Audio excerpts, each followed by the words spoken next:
our Laborum Trompet Les Harvest. It's a very special one because to make this, we select and reserve in April some of our best plays and we keep them up in June. To protect the bunches, we put each one a bag.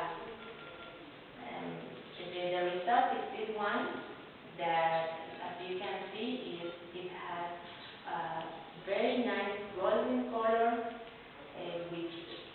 with bright yellow edges and an aroma, very special aroma that is a mix between the honey of the overripe, the apples of the controlled evolution, and the smoke and toasted of the oak. And the best